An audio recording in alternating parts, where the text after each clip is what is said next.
প্রধানমন্ত্রী তারেক রহমানের প্রথম চীন সফরকে ঘিরে দক্ষিণ এশিয়ার কূটনৈতিক অঙ্গনে নতুন আলোচনা শুরু হয়েছে। ভারতীয় গণমাধ্যমগুলোর বিশ্লেষণে উঠে এসেছে একাধিক প্রশ্ন। বাংলাদেশ কি ধীরে ধীরে ভারতের প্রভাববলয় থেকে সরে গিয়ে চীনের দিকে ঝুঁকছে?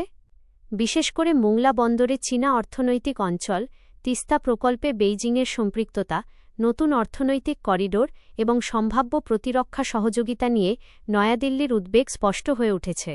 ভারতীয় সংবাদ মাধ্যমগুলোর দাবি, আগে ভারতের জন্য নির্ধারিত মোংলার একটি গুরুত্বপূর্ণ অর্থনৈতিক প্রকল্প এখন চীনের হাতে চলে যাওয়ায় কৌশলগত ভারসাম্যে বড় পরিবর্তনের ইঙ্গিত দেখা যাচ্ছে।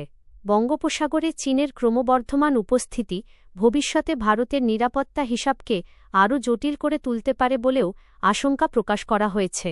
সবচেয়ে বেশি আলোচনায় এসেছে তিস্তা প্রকল্প। দীর্ঘদিন ধরে ঝুলে থাকা তিস্তা ইস্যুতে ভারতের সঙ্গে সমঝোতার অপেক্ষা না করে বাংলাদেশ সরাসরি চীনের সহযোগিতা চাওয়ায় নতুন করে বিতর্ক শুরু হয়েছে। ভারতীয় বিশ্লেষকদের একাংশের মতে, শিলিগুড়ি করিডোরের কাছাকাছি এলাকায় চীনের সম্পৃক্ততা দিল্লির জন্য সংবেদনশীল বিষয়। অন্যদিকে সফরে বাংলাদেশ ও চীনের মধ্যে ১৩টি সমঝোতা স্মারক স্বাক্ষর হয়েছে। পাশাপাশি চীন, মিয়ানমার, বাংলাদেশ অর্থনৈতিক করিডোর নিয়েও আলোচনা হয়েছে, যা আঞ্চলিক ভূরাজনীতিতে নতুন সমীকরণ তৈরি করতে পারে বলে মনে করা হচ্ছে।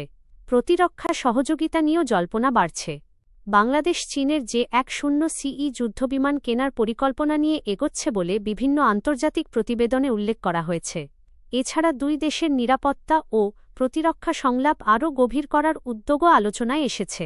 চীনা প্রেসিডেন্ট শি জিনপিংয়ের বিদেশি হস্তক্ষেপ বিরোধী মন্তব্যও ভারতীয় গণমাধ্যমে ব্যাপক গুরুত্ব পেয়েছে। যদিও কোনো দেশের নাম উল্লেখ করা হয়নি, তবুও আঞ্চলিক বাস্তবতায় এই বার্তার রাজনৈতিক তাৎপর্য নিয়ে নানা ব্যাখ্যা সামনে আসছে। বিশ্লেষকদের মতে, বাংলাদেশ এখন এমন এক কূটনৈতিক ভারসাম্যের পথে হাঁটছে যেখানে চীনের অর্থনৈতিক সুবিধা গ্রহণের পাশাপাশি ভারতের সঙ্গে সম্পর্কও বজায় রাখতে হবে। তবে প্রধানমন্ত্রী তারেক রহমানের এই সফর দক্ষিণ এশিয়ার শক্তির ভারসাম্যে নতুন অধ্যায়ের সূচনা করল কিনা, সেটিই এখন সবচেয়ে বড় প্রশ্ন।